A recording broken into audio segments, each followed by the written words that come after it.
comienza a decir que Él va a restaurar, que Él va, hermanos, a traer a su pueblo, a su lugar, que va a reunir a su rebaño. Aquellos que se habían extraviado tenían que volver, hermanos. El Señor comienza a hablar palabra. Israel estaba, hermanos, en un momento difícil, en un momento oscuro. Por esto muchos profetas habían levantado, muchos hombres habían dicho que Babilonia sería destruida, pero hasta ese tiempo nada había acontecido, hasta que se levantó Jeremías con estas palabras, hasta que se levanta Jeremías profetizando estas palabras de restauración, hablando al pueblo que el Señor iba a hacer algo, hermanas. Pero yo me detuve, hermanos, en esta palabra, porque me llamó la atención, porque el Señor, además de amar,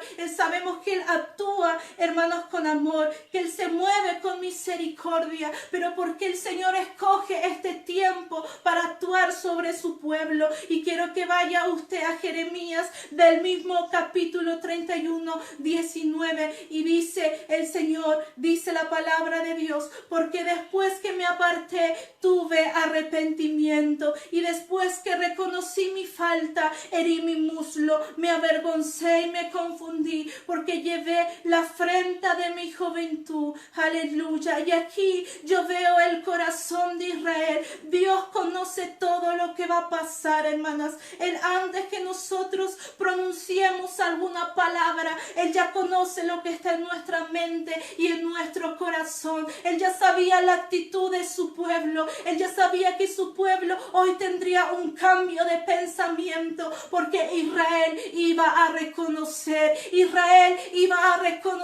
que se había apartado, Israel iba a reconocer que le había fallado a Dios. No sé si la opresión, el mismo cautiverio, hermanos, los llevó a reaccionar de esta forma, pero yo creo que en Israel estaba aconteciendo algo en el corazón del pueblo de Dios que expresa estas palabras. Inclusive Él dice que por su propia causa habían sido heridos, por su propia desobediencia habían sido ellos mismos heridos y fueron llevados cautivos, que tuvieron vergüenza de lo que habían hecho, y por causa de esa desobediencia fueron confundidos. Aleluya. Pero el corazón arrepentido, hermanas, como dice la palabra de Dios, Él no desprecia. El corazón que se acerca al Señor contrito y humillado, Dios no desprecia. Dios es un Dios de misericordia y de amor. Dios es un Dios que extiende misericordia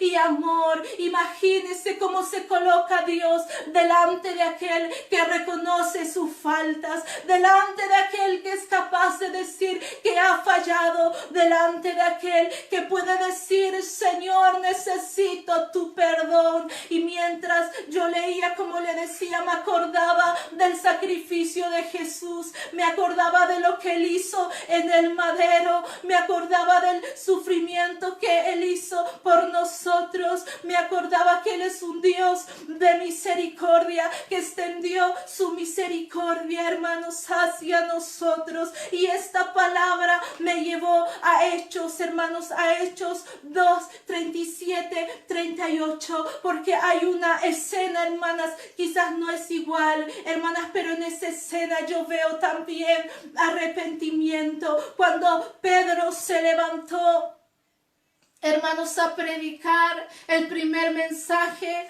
de Jesucristo, usted sabe que Él estaba allí predicando y habían unos hombres que estaban escuchando, y esos hombres eran los que habían matado y crucificado a Jesús.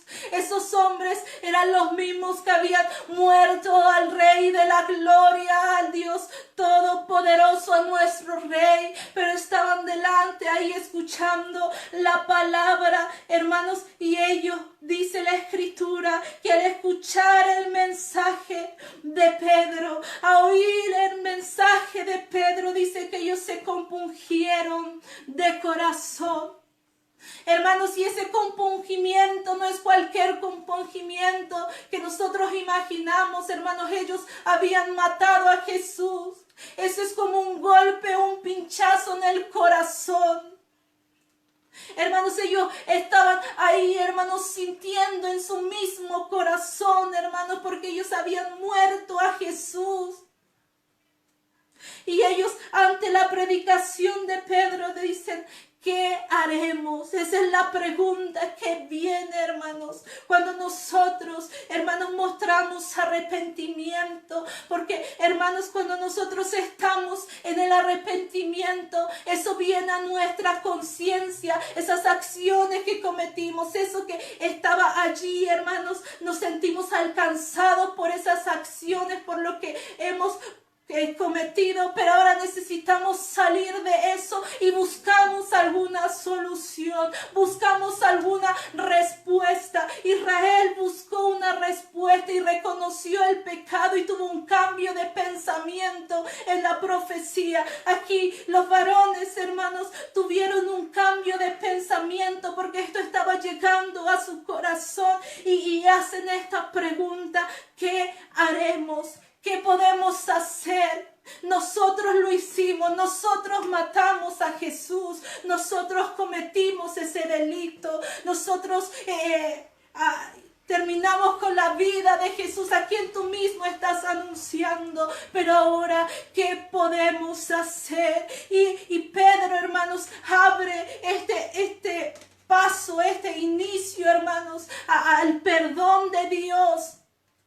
Y dice: arrepentíos, porque ese es el inicio al perdón, a la misericordia de Dios. Dios es Dios de misericordia, pero Dios también se extiende más allá cuando usted reconoce que ha fallado, cuando usted reconoce que no lo está haciendo bien. Y entonces esta palabra, hermanos, arrepentimiento, lo extiende a ellos, los lleva hacia la salvación. Gloria sea al nombre de Jesús, porque como dice en Corintios, esta tristeza que se produce quizás en nosotros, en nuestra conciencia, es para salvación. Esa tristeza que usted muchas veces siente allí en su corazón porque le ha fallado a Dios, porque ha cometido un error, es para salvación. Es bueno que usted siente esa tristeza, es bueno que usted se compunja de corazón delante del Maestro y reconozca sus faltas. Es bueno que usted se humille y le diga: Señor, he fallado, he pecado, Señor, pero aquí estoy. Dios no desprecia, Dios no deja un corazón